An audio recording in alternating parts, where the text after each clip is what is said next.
Hello everyone, this is StrawberryShorty here with the next part of the letter, and let's kick it off by looking at this. I don't think any changes in relationships have happened. He's such a high relationship with Luke, and we're getting a pretty high relationship with Zach. Look at our journal. Ugh, why do we have to keep seeing this dude? Look at the babies. Hannah met Zachary Steele, a freelance photographer from Luxury Living and Interior Design magazine. Zachary was tasked to interview Hannah and take pictures of the mansion and its new owners. What should have been a professional meeting ended up being friendly and perhaps too personal. They're so cute! Weird that it didn't say her full name. Entering the dining hall causes me so much confusion. It is dark. For a moment, I thought the electric work is not up to par. But that clearly is not the case, as every other room is bright with artificial light. Finding the light switch is a monumental task, considering the size and my unfamiliarity with the room. To make matters worse, the darkness grants the room a different atmosphere, eerie and frightening. It takes longer than I thought to find the switch, something that will have to be rectified later on. My skin starts to prickle, and there's the distinct feeling of being watched.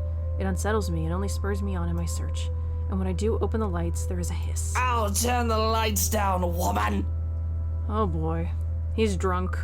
On something apparently radioactive. You drinking Kool-Aid? There, at the end of the hall, is my beloved husband with his face in one hand and a glass in the other. Perhaps I can let it go if it's only one glass of wine. However, I can feel myself go livid after seeing the toxic green liquid gleam mockingly at me. Luke, what? Are you drinking absinthe? You know what the doctor said. Absinthe, Luke. Are you actively trying to kill yourself? Because if you are, we can just hit you with a bloody car! Honeybee, Buttercup, not too loud, please. Besides, it's Lelouch, not too strong. Just hair of the dog that bit me. Helps with the hangover, dearest. You drank? When? This morning, love. Don't be mad. I just needed a few drinks, having to deal with those simpletons. And maybe I had one too much. You don't see me whinging about you leaving me to handle them on my own. I had to attend the photo shoot and interview with Luxury Living. You know that. Let's not make this about me, Luke. This is about you and your drinking problem and... Oh, I don't know, Hannah, darling. What if my drinking problem, as you like to call it, is linked to you? If we think about it that way, this discussion is about you. That was pretty mean of you, leaving me alone to do all the work like that. You can't use the interview as an excuse either, honey. I was informed the moment your little interview was done. So, what was it then, What were you doing? What's it gonna be? Should I tell him the truth or just a little lie? I'm gonna be honest. I was with Zachary. I was talking with Zachary, the photographer for Luxury Living. Oh, we minused him. Well, I had to be honest. Especially because if you lie, there's like a chance he finds out about it later and is mad. I have no reason to tell lies. It's not like I am guilty of anything. I mean, we did do a little flirting. But as Luke's expression turns, he makes me feel like I actually am to blame for something. He has a way of making me laid bare with just a look. That had really struck me when we first met years ago. That giant Negro. Oh boy, here we go again. You were having a secret meeting behind my back and it was with him? At least he used slightly less offensive wording this time. What are you implying? I'm implying nothing. I'm just worried. You know better than to trust those media types, Buttercup. He must have been really friendly to occupy your time like that, but all he's looking for is his next big headline. He's a photographer for an interior design magazine. Doesn't matter. You let one little thing slip, one wrong move, and it'll blow up in the telly in the morning. He'll go to his journalist friends to gossip and make a quick quid. His eyes were the first thing I noticed about him. They were like nature, the grass and the trees, wonderful and breathtaking. Now, as I look at him, they're nothing but the same shade of green as the bloody damn drink in his hand. I was just thinking that too. He was a perfect gentleman, Luke. I can't say the same for you as of recent. He held our hair while we vomited. Excuse me again? We're talking about you, Hannah. No. I am pretty sure we were talking about you and your drinking problem, Luke, right? Hangover forgotten during the course of this little spat, the man jumps to his feet and seethes. It looks like he's barely stopping himself from throwing the nearest thing he can find. Oh, it is not a problem. I can stop whenever I want. That's what they all say. And even if it was, I think you can very well stay out of it, as it only affects my own kidneys or liver or whatever the bloody hell that shite pollutes. Whatever aftermath that occurs because of your little chit-chat with the Negro affects the both of us, however. Look, Luke. Nothing will happen. You have to relax. It was just a friendly chat. Well, now I think I'm getting jealous. Or I would be if it weren't for this damn headache. Maybe you should drink more. Maybe. Supper is spent in silence with nothing but the occasional sound of silverware. I feel bad for the butler being caught in the middle between these two. A grand feast has been served, well grander than usual anyway, mostly likely due to Luke's complaints of stress. A platter of native oysters for starters, and tranche of turbot with purple sprouting broccoli, lemon, capers, and anchovy sauce for mains. None of this sounds appealing to me. To finish it all off, black tea and golden syrup sponge pudding with custard? English food, I guess. But when our appetites are appeased and the plates are cleared away, Luke stands, kisses me goodnight, and leaves me to stare at my half-empty cup. Lonely in the lull of the night, I sit in a house too big and too empty, foreign and unwelcoming. Even with its warm tone and homely decor, it feels cold. There's no need for tears, however. I know I can get through this like every other obstacle I have faced before. This is a minor setback in what I hope will be a long and happy life. To remind myself that this place is for Luke and for our future children fills me with a renewed vigor. Besides, it looks like someone is having a cry already. The wailing is far away and muffled, oh. Yet at the same time, it shakes me to my very core as I hear it. As if the suffering is just standing right beside me. Am I about to do a quick time event? Hearing it sends a chill down my spine and makes my skin prickle with goosebumps. Who is that? It's just a butler. He's just crying because he's tired of us. During supper, Hannah found Luke drinking absinthe and this caused an argument. While Hannah was angered by her husband's drinking problem, Luke was suspicious of his wife's activities, having not seen her for the whole afternoon despite finishing Luxury Living's interview early. Then there was this crying woman. Curiosity sinks in as I follow the sorrowful sound into the kitchen and into the wine cellar hatch. Hello? Is anybody down there? I'm curious and concerned, but there is no way I'm going down in a dark and humid underground. I'm not as enthusiastic as Luke, who considers himself quite the connoisseur. However, I also cannot bring myself to go to bed with this racket going on. If it is one of the household help, they will surely need some talking. After all, this wouldn't be the first time I've gone to find one of the maids sobbing their eyes out over one thing or another. As professional as our staff are, they are still human.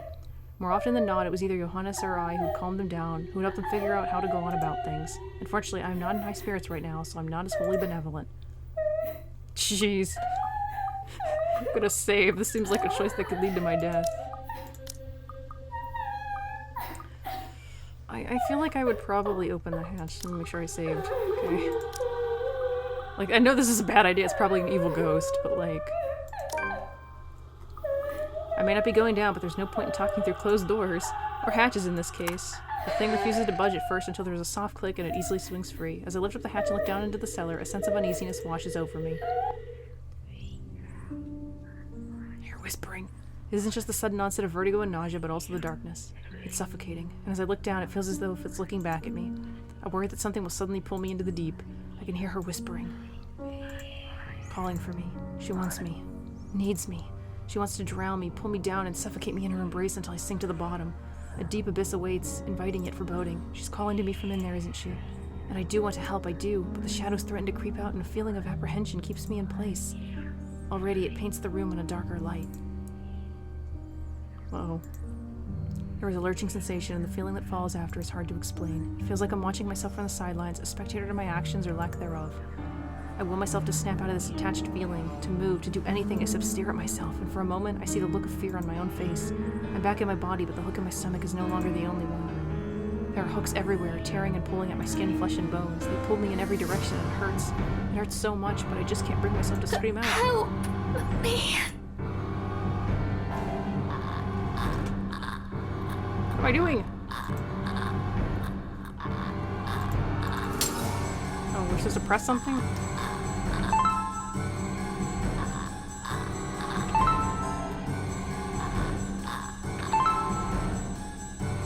Did we win? Oh, thank goodness. I wake from a deep slumber. It takes a while, with the fog that has settled in my head and with my heavy limbs. But soon enough, I managed to look around. I'm in our bedroom already, although I do not recall going there. Luke slumbers beside me, looking peaceful and angelic. It doesn't matter. I'm safe and I feel better than ever. Tomorrow, better days will come. I'm not entirely convinced. I like the water sound. Luke is already gone by the time I rise. There isn't a single hide nor hair of him to be found, and trying to call him on his mobile is a bust, as it only goes straight to his voicemail. That's twice in a row he's gone on me. And for him to disappear today, of all days, is every bit upsetting because of what's to come. The morning is once again filled with a whirlwind of activity. Fortunately, I am much more refreshed as I took a break from my responsibilities. I haven't the faintest clue where Luke was yesterday. Today is going to be a busy day, although unlike Wednesday, the master of the house isn't here right now, absent once again from his duties. Hopefully he'll be back in time for the party. This is our house, after all. A grand housewarming party for the wonderful Wright Mansion. Every person of importance from Luxbourne is invited, and there will be a few guests flying in as well. Of course, there will be some people from the media, along with friends and acquaintances who are made no less important regardless of their status in society. Marianne and I discuss business and last-minute touches to the house before finalizing everything. Not that there is much to change from our original plans. Bar any huge additions to the property itself, the mansion is nearly 100% complete. You have certainly exceeded expectations, Marianne. Everything looks so marvelous, and in such a short time, too. Well, I can't take all of the credit. People have certainly been enthusiastic about the idea of working on the Wright mansion. There won't be any more problems unless Mr. Wright has any more objections about the second bedroom.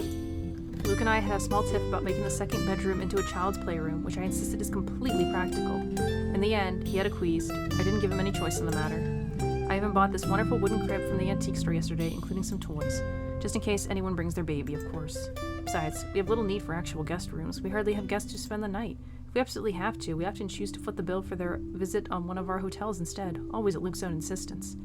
And on the off chance that we actually let someone stay, the bedroom in the opposite wing is still up to the task. Oh, no.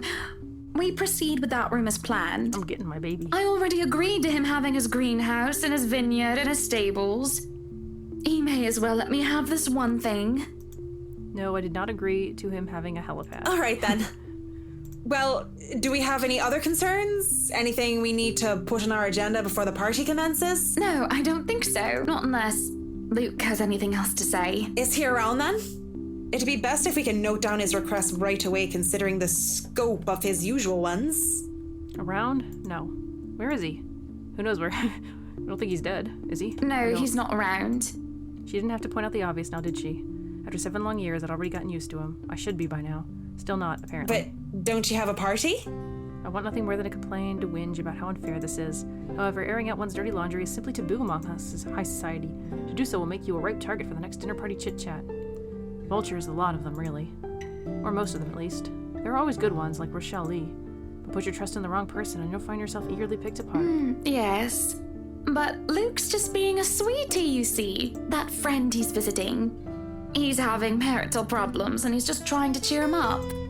Perhaps I'm being a bit too rash, a bit too hot-headed in divulging details, but I thought myself clever, with a plan to dress it up as gossip.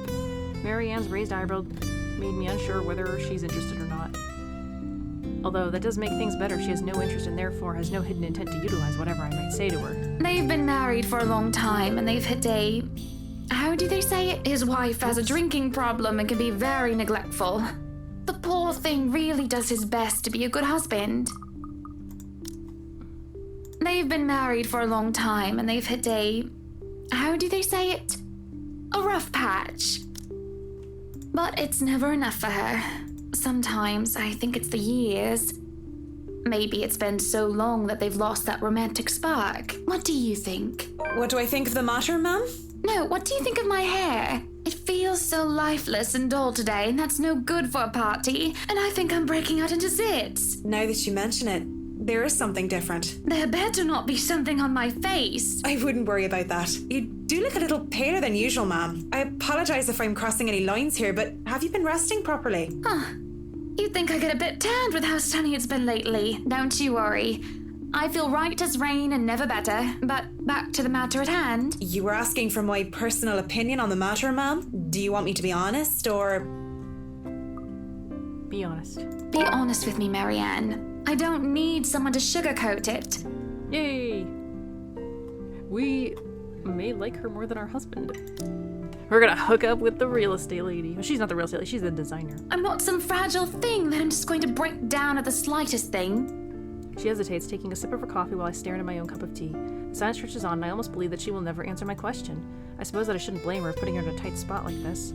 Her hesitation is understandable, though I loathe to admit it. She simply wants this whole thing to stay professional. But then she speaks. If I'm going to be completely honest, I need to ask. This is about you and Mr. Wright, isn't it? I knew she'd see through it. It's my turn to hesitate now. I really didn't expect such a straightforward question, and to get to the heart of the matter, I suppose I'm not as clever as I'd like to think. Or is it really that bad that an outsider can see our little marital troubles? Surely we aren't that obvious, are we? We've put the act of a perfect couple up for years, although it hadn't always been an act. Marianne is just more keen than the average person, of course.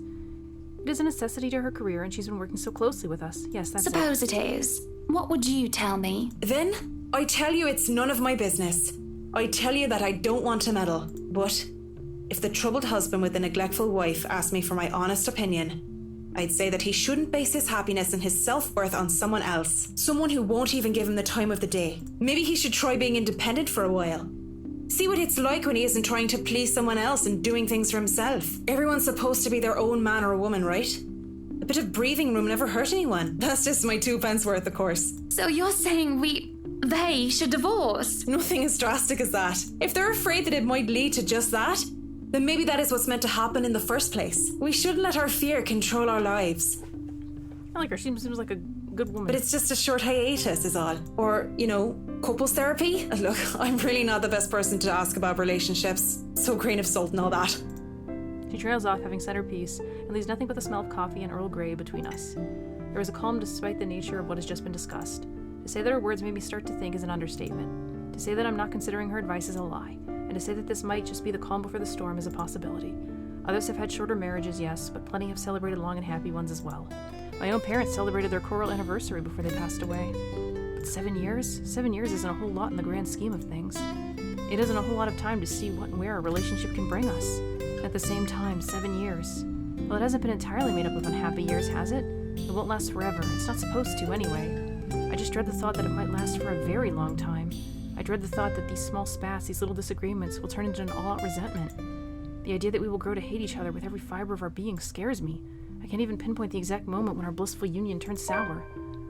We can get through this, right? I know that I still do love him, and I feel that there is still a part of him that loves me in return. We just need to get our heads together and talk it out. Surely he will see some sense. There is a cough before Marianne clears her throat. I must have been quiet for so long, and I move to apologize when she stands up. We both end up on our feet, unsure how to proceed. Some sort of odd, awkward shuffle occurs as we decide whether to sit back down or not. I really should handle what's left of the work. You won't be attending the party? Oh, you really must, Marianne. I'll try to stay and chat. Maybe grab a few bites and a drink, but I can't be around for the entirety of the event. My apologies. Busy, busy, busy. You must stay a while. I'd love for you to meet some of my friends, and they're ever so excited to meet you. You need to say hello to the Lees, at least. If it wasn't for them, I'd never even heard of you. We'll see. So, if I can be excused? Certainly. You'll have to excuse me as well. I must attend to the party before any early birds arrive, because, believe me, they will throw a fuss if things aren't ready, even when they're not supposed to be here until an hour later. Oh, journal update. Hannah and Marianne were seen discussing the mansion's finishing touches before the housewarming party. On a whim, Hannah asked for Marianne's opinion about a certain couple having marital problems. At least the former was something to think about after the latter excused herself from attending the party. We just completely stopped using last names. The scene outside the parlor is a great organized mess. Aside from our own household help, we hired the service of the temp agency, which provides staff for the right enterprises in the hospitality sector. Even our very skilled staff can undertake a party of this size on their own. Waiters, busboys, hostesses, and their staff captains move about in droves, carrying crockery and serveware good for several dozen people and then some. Chefs and bartenders tail after Johannes, looking like scared little children as he escorts them through the kitchen into the wine cellar, to peruse the stocks, to select what can be served at the party and what can be used for cooking. Schnell! We have a lot to do, and I believe we did not hire snails. Snails are for the dishes. A string quartet readies up to play for the evening, tuning their instruments as they fill the air with idle chatter. Floral decor worth thousands fill vases, wreaths, and baskets, while petals are scattered along the driveway up front. What was that? I thought I heard something fall. Oh well. Oh, look at the cake. An ice sculpture of a reindeer is brought in carefully by a pair. I don't know why anyone would want an ice sculpture in their house. I feel like it would melt. Or it's cold. It is followed by a simple cake. Just a 5-tier white chiffon one with white chocolate mousse, fresh berries, and a light dusting of edible gold leaf.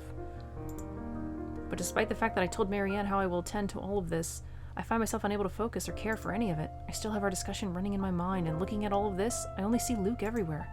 These are all the grand things that Luke wanted to have for the party. I had wanted a small, elegant, and simple gathering with only a select few invited, namely the people who I would actually trust to enter my home.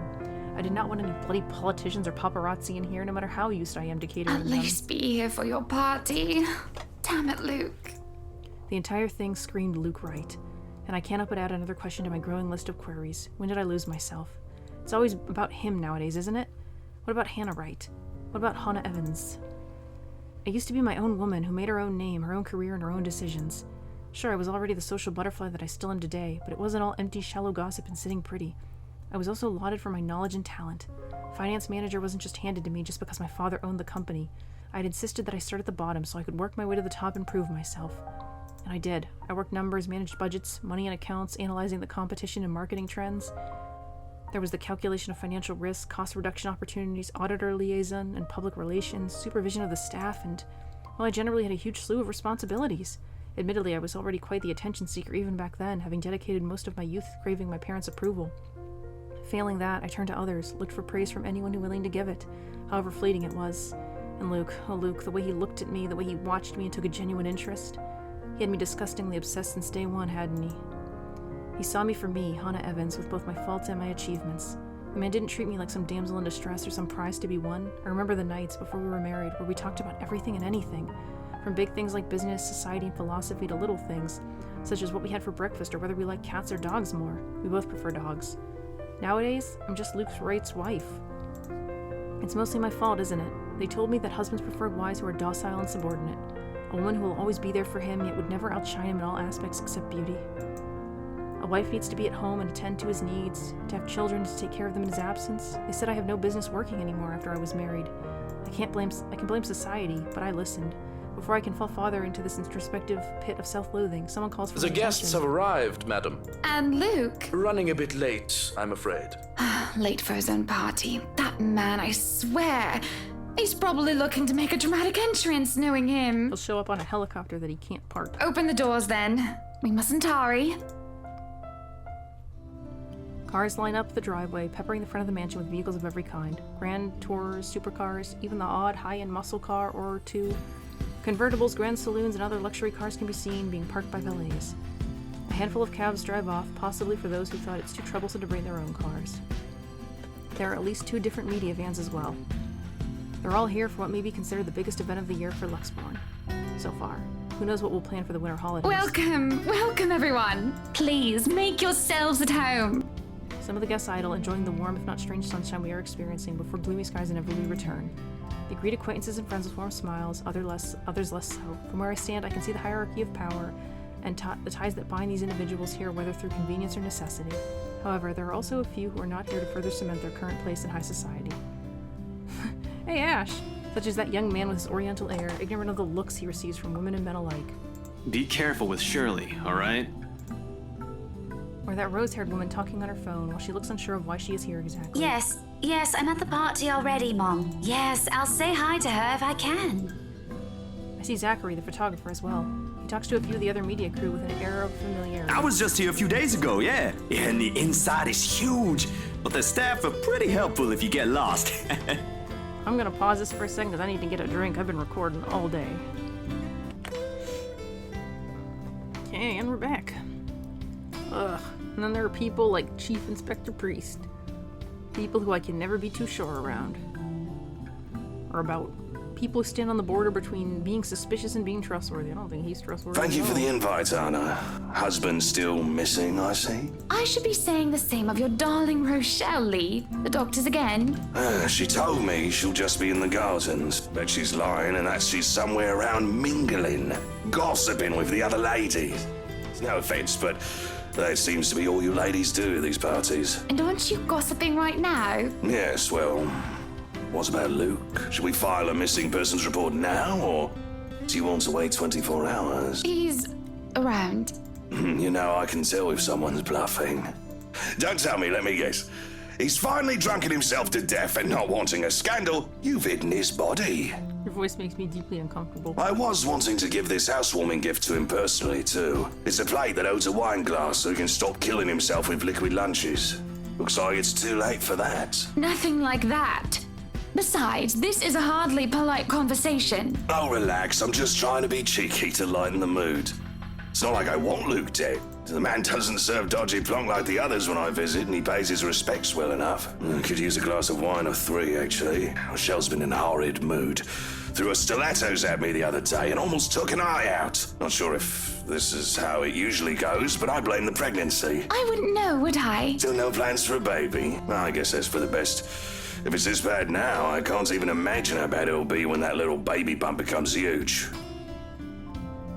Have I mentioned how I don't trust him no matter how hard I try to do so? At least he brought a gift, I suppose. Why don't you just go inside and have some wine, Lee? Think I will, thanks.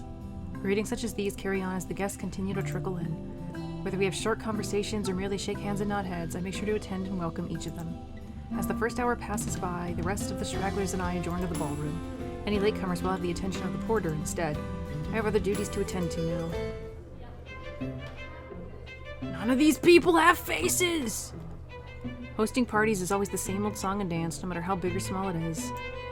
You make sure your guests are well fed, have good company, and have them generally enjoy themselves. So when my opening remarks are done, when the band has started to play and the guests have started eating, I find myself wandering around aimlessly until I am pulled aside. For a while, I stay with a small group and entertain them before excusing myself. And when they're not anymore watching me, I end up watching them. When they don't listen, I do. A local banker is having trouble with his daughter. He wishes to marry her off, but she wants nothing more but to make music. One of our hotel managers worry about the stolen belongings of one of his patrons, a failing in security which should be brought up to the higher authority soon. Our mayor, well, his cat died. Then there is that rose-haired woman once again. It is hard not to notice her with her distinctive locks. Also, she's not dressed like anybody else here. She also lacks the grace that the other ladies have, but that does not make her any less beautiful. Her stance in the air she exudes instead are strong, and they make her stand out much despite her casual attire. At least they're addressing it, as opposed to just simply not wanting to do new outfits for her. Many men have already given her their attention, but each invitation to dance has been turned down. I approach, intrigued, although it is no great mystery what occupies her attention, with the glances she keeps sending towards the boy with the oriental hair. I mean oriental hair? His hair is not oriental. Unless by oriental you mean anime. She remains unaware, though, even as I stand beside her, pretending that I am there for a drink. You would catch his eye a lot better if you wore nicer clothes, don't you think? It's not a great way to begin a conversation. Didn't realize the housewarming was going to be this fancy. I would have gone with a nice dress if I knew. Oh, you're fine, dearie. It's only really the parvenus, those who climb, that come to these parties all dolled up. Quite the black-haired beauty, isn't he? The boy comes over, but I do nothing to speak any softer.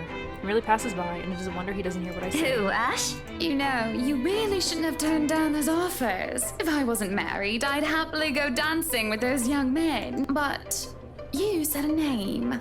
Ash. That's the exquisite lad you've been looking at all this time. I'm not sure why she's here, though. I don't know him, and I'm the one hosting this party. That must mean you know each other. I don't know her either, do I? Is he your boyfriend, then? Because that would explain those rejections.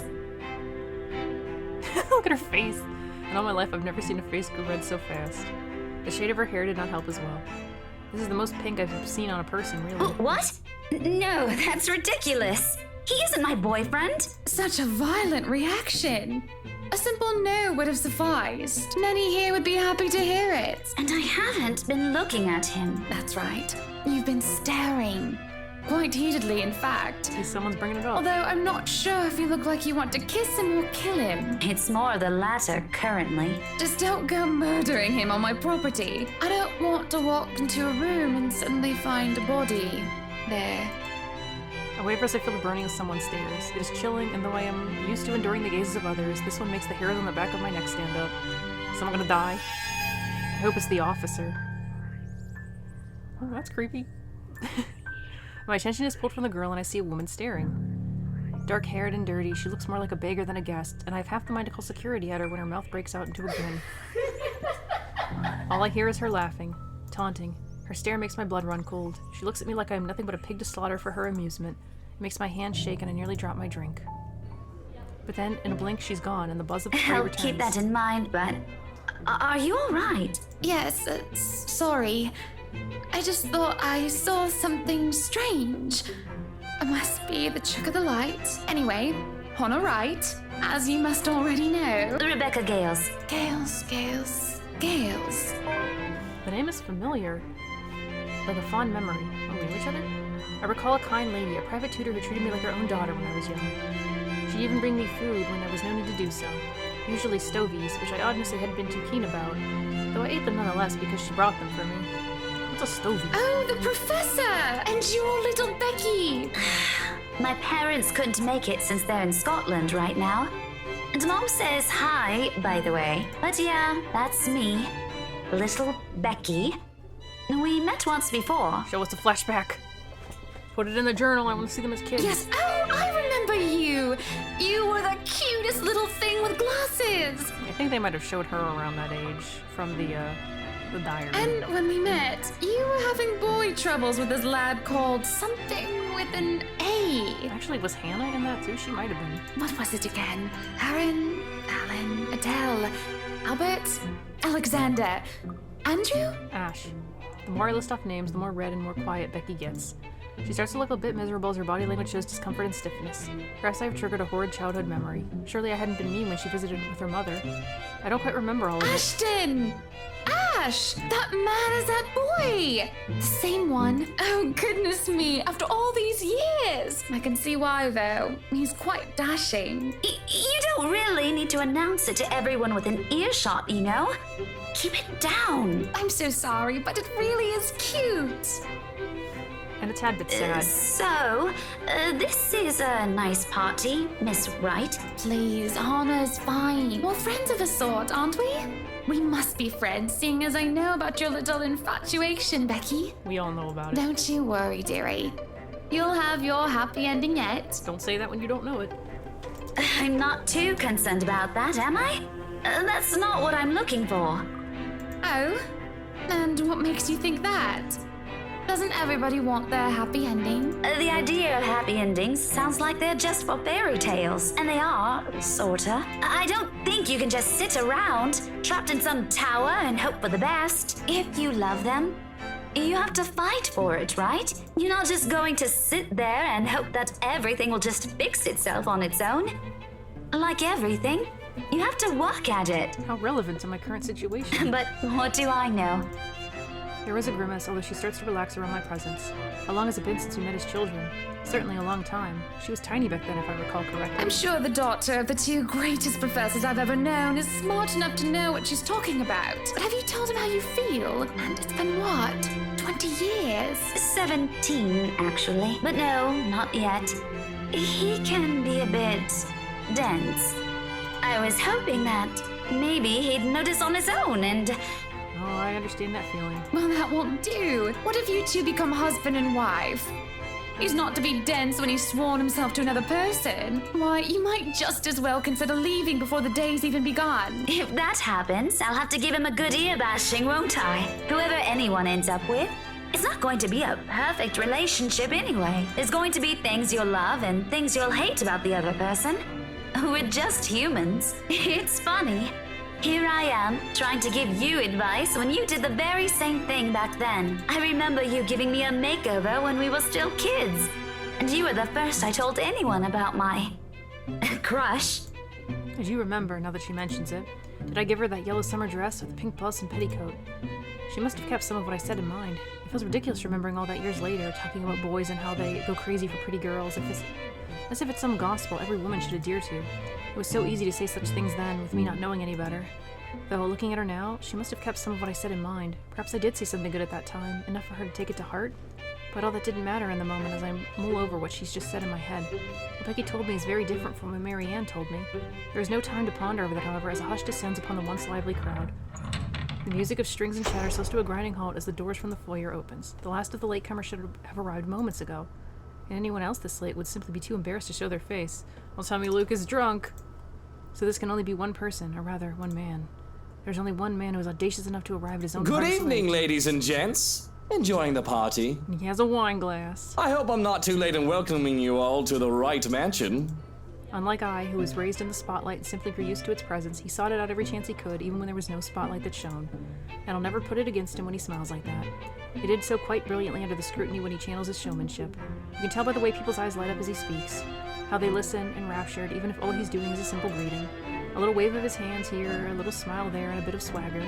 I always tell him that if he is not to be a businessman, he'll do well as an entertainer. I love this side of him, especially when he looks at me and he beckons me over to humbly share his place. Not a single second is wasted as I excuse myself from Becky's side and I make my way to Welcome, one and all, to our humble abode. Tonight, if you have yet to find yourself in your roles, you are our ladies and lords of the court of your king and queen, if you would excuse my presumptuousness. So enjoy the feast that has been laid out for your senses, as we only allowed the best to be served. I feel like he's about to start singing Be Our Guest. Enjoy the rest of your night, everyone. There was a round of applause, cheers, and even some hoots. Guests approach us left and right to shake Luke's hand and greet him personally, praises on their lips. It is because of this that I do not see her. I do not see her until she is dangerously close with fury in her eyes and she's already spitting venom. Oh, I thought it was gonna be the ghost chick again. Wait, let's look at this. Oh boy. The Wright Mansion officially opened its doors with a grand housewarming feast. Zachary Steele, Ashton Frey, and Rebecca Gales were seen attending. However, that was supposed to be a day of merriment turned sour when Rochelle Lee, the chief inspector's wife, accused Luke Wright of fathering her unborn baby. They probably should not have put this in the entry before she said it. Johannes restrains her, taking care not to unnecessarily harm the pregnant woman. Why is my hair so weird? But that is little to deter her rage, and the man has no choice but to let her go, lest an unborn child is hurt. Although it might be too late for that, as I see an emptied glass of wine in her hand. How much has she imbibed in it? Are you feeling ill, Rochelle? Perhaps you need to sit down and... No! Shut it, you munter! I ain't talking to you! I'm talking to this scumbag over here! You bloody bastard standing there with your smarmy smile! She interrupts me, jabbing her finger in my direction before she grounds on Luke. Even as whispers and murmurs break out among the guests, all I can focus on is the heat of the moment. Obviously intoxicated, judging by the smell of alcohol in her breath. I'm not ticked off about this little display of hers, at least not yet, but I am absolutely pissed by the fact that she'd endanger her own baby by drinking. There is a considerable amount of restraint and grace that I must exercise while I wait for her tantrum to subside. I keep a patient, tight smile on my face. Luke's expression, on the other hand, is indecipherable. Watch your tongue! You're on thin ice, Rochelle. Where's your husband? Who even invited you? I did. And I told you with great emphasis not to. Now we have a drunk, hormonal, pregnant woman causing a stir. What is even going on? I am just about to ask that exact same I thing. don't know. But Rochelle, do calm down before you hurt yourself. I can't understand a word you're saying. Where is that husband of yours? Lee! Collect your wife right now! Don't you fucking talk like I'm not here and you're not responsible, you ass! You told me that I should wait for you in the gardens! Excuse me. What is this nonsense you're going on about? Crazy talk. That's all it is. Just completely and utterly mad. Has anyone seen the chief inspector? I am pregnant with your little bastard. You promised me you'll take responsibility. God damn it, Luke. I finally got you to talk to me after months of silence, and you do this to me. What? What do you mean you're pregnant with? Luke, is this true? Lies and slander, woman! Security! Johans, take her out of here before she makes an even bigger fool of herself! No, you do not do this to me. I was so ready to leave my stupid oaf of a husband. I told you to leave that damn wife of yours. Oh, we thought we could trust her. Look at her. Does she look like she wants a baby? Yes! Does she look like she could take care of a baby? I'm about to punch a woman. A pregnant woman. It is now that Johannes returns with security, along with a concerned-looking Officer Lee. They surround her and move to escort the hysterical woman. Judging by his pale face, he has heard the whole thing, and I feel nothing but pity for the man. Not that I believe Rochelle. Luke will never. He will never go so far as to sleep with another woman, right? You better not even. I'm so sorry for her behavior. She's been under a lot of stress. And the alcohol. Talking nonsense, that's all it is. You're not allowed to drink because of the baby, Shelley. What are you thinking? Nothing to see here, people. Move along. Is there really nothing here but the ramblings of a drunk?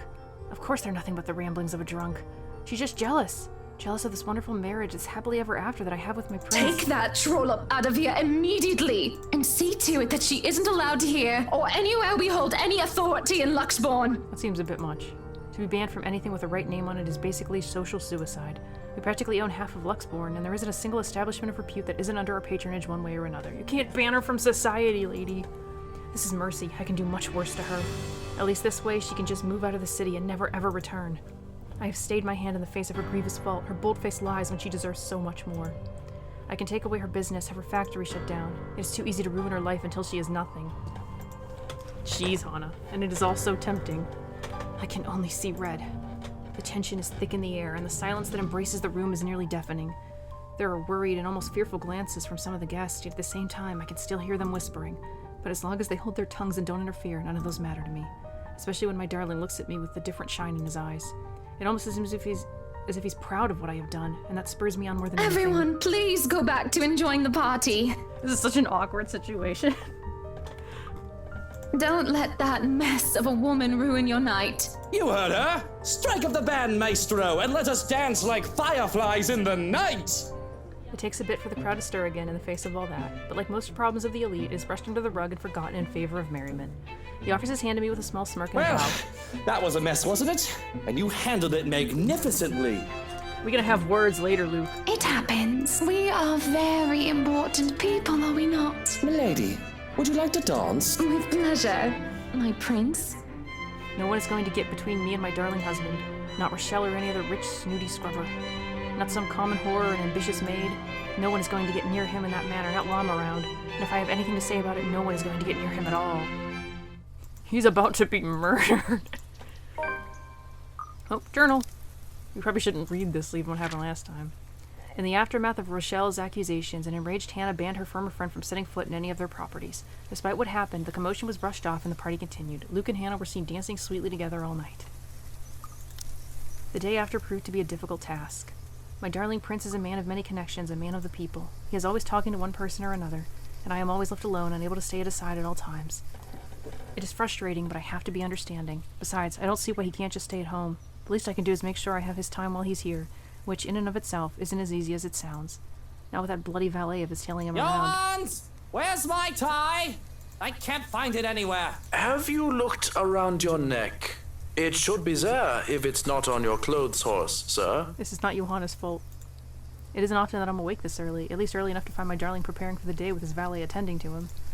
It is an old-fashioned way to go about the morning. He's able to dress himself after all. I mean, a man can't find his tie and it's like right here. But he says that it really makes the day easier for him to have someone else do the tedious task, albeit with a grimace. Though if that manservant of his dislikes the duty so much, I'll gladly do it in his stead. I've got it, my prince. Come here. Well, someone's up and at them especially early this morning, huh? Here I thought you'd be knackered by all the dancing we did last night at the party. And after that, well... A saucy little wink and the smile is what he offers me as I draw close to fix his tie. Do we have a baby now? Well, we gotta talk about this Rochelle thing at some point. And when the valet reaches out with his perfume, I quickly take it and shoo him aside. This close, his scent fills me with the smell of white flowers, cocoa, cardamom, and almonds. It is intoxicating, and the sight of the two of us in the vanity mirror is picturesque and perfect. Can I help it if I feel a bit resentful that another person get to do this for Luke every morning when I could have done it myself? No, I You're can't. dismissed, Shroken. I have this. Go on then. You'll be summoned if you're needed. There's a curious look, furrowed brows, before any sign that he cares is wiped from his expression. Just taking this man's job. Very well. If you need me, I'll be somewhere that isn't here. I really hope the butler doesn't die. Could have let the man do his job. And I say there's no need for him. I can take care of you just fine, my prince. Just where are you off to this morning anyway? I hate the thought of him leaving me. It feels like an eternity without him here in this lonely place that doesn't feel like a home quite yet. Although the mansion is really growing on me slowly but surely. I want to be at his side, yet he fails to see such an obvious Business. Where else? Why can't you just work from home? You can afford to, can't you? Business needs a firm hand and a personal touch, Buttercup. Besides, I can't stay cooped up forever in here. I'll go mad. Well, you'll come back home as soon as possible, won't you? It's so awfully lonely here without you, my prince. I could. I don't see why I should, though. This hasn't been a problem before. You know I'll come home when I come home. Just get home as soon as you can. For me, won't you? No promises. It's business after all. I can't just stand up in the middle of the meeting and tell them the wife wants me home. Then forget those peasants. He stops and stares, looking perturbed for a moment before shaking his head. Is he feeling ill? It's more reason for him to stay here with me, doesn't it? I think those accusations have got her a little more riled up than she wants to admit. I'm just being a good wife, worrying about my husband and all. Be good, dear. And stay safe. There's been all sorts of dodgy characters seen about the property. I saw what looked like a Belmont and a girl with pink hair. I'll be leaving Johans with you, just in case you need anything, and to be on the safe side, okay? But I don't need a valet. I need you here with me. I'll be closing a big deal with a pharmaceutical company soon, if things go according to plan. Maybe, after that, I can take a breather for a bit. No maybes. You have to promise me. We're being a little insufferable right now. I only need him. I'm going to be late, Hannah. The longer this takes, the later I'll get home. Fine. Shall I see you out? If that's what you want. At the front door, his valet waits, ready to accompany him for the rest of the day, when he's told to stay and attend to me. I still don't like it. It looks like he doesn't either. But I ignore him in favor of the one who really matters. I hold Luke's hand in mine and give him a deep kiss. It makes my heart flutter as I see the way his eyes close during our moment of passion. Parting for air, I can only Have a smile. good day, my prince. Right. Off I go. I still don't want him to leave. He should just stay. She's about to become a yandere in like 2 seconds. Forever. If you could let go of my hand, please, Hannah. It's just so hard to let go when I finally have him in my grasp. She's turking like a psycho. To watch him enter his car and leave pains me so. If he leaves behind an aching, gaping hole like a hunger and a need. I'm not content until he returns. If it fits you, breakfast is ready in the parlor, madam. If anything, I'll be in a foul mood until he returns. Leave and go practice your bloody sodomy elsewhere. Peculiar. When I turn around to hiss at him to leave, he's already gone, and that suits me just fine. I want to be alone without anyone bothering me. I want to be alone with myself and my thoughts, with only these halls as company. Those damned halls which will hold our memories, just he and I.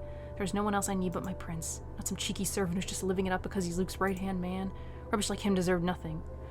Are we possessed? What's happening to us? He deserves to be thrown and locked in the the attic. Okay, we're gonna cut this part here, even though it's getting kind of good, but also kind of bad because Hannah's acting crazy.